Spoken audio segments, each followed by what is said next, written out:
علیہ السلام فرماتے ہیں جو بندہ توبہ کرنے والا تھا، اللہ کی بارگاہ میں آنے والا تھا، بار بار توبہ کرتا تھا، احساس رہتا تھا، اسے احساس تھا، آیا کرتا تھا، پھر بھی غلطیاں ہو گئی،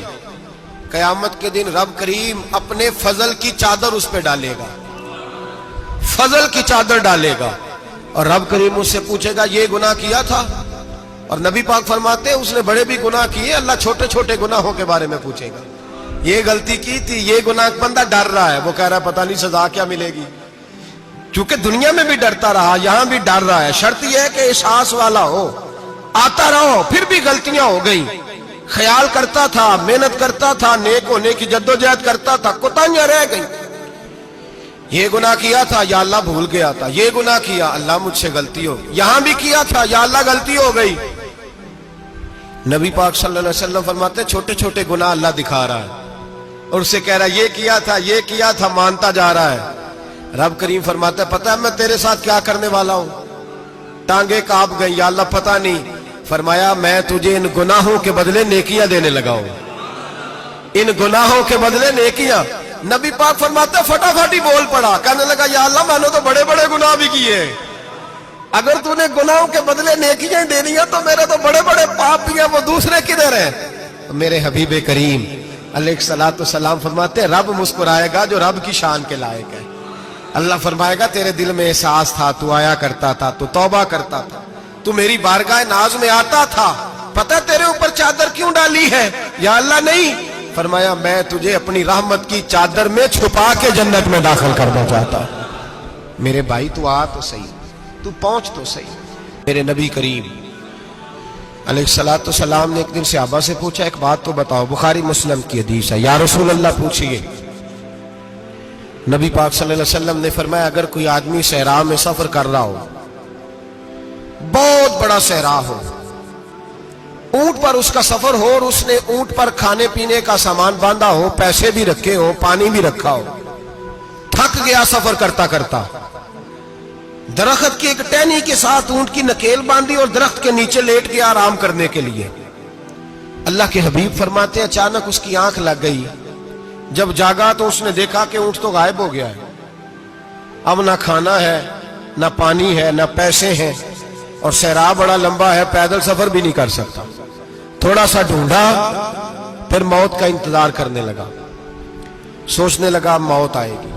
اب مر جاؤں گا۔ اللہ کے محبوب فرماتے ہیں تھوڑی دیر گزری، جب بالکل مایوس ہو گیا تھا تو اچانک نظر پڑی تو اونٹ اس کا سامنے کھڑا تھا۔ نبی پاک سے صحابہ سے پوچھتے ہیں بتاؤ، اس کی کل کائنات اجڑ گئی تھی، راز ضائع ہو گئی تھی، ہر شے لٹ گئی تھی، دوبارہ اسے مل گئی ہے، بتاؤ اسے کتنی خوشی ہوگی؟ صحابہ کہنے لگے یا رسول اللہ نئی زندگی مل گئی اس بندے کو،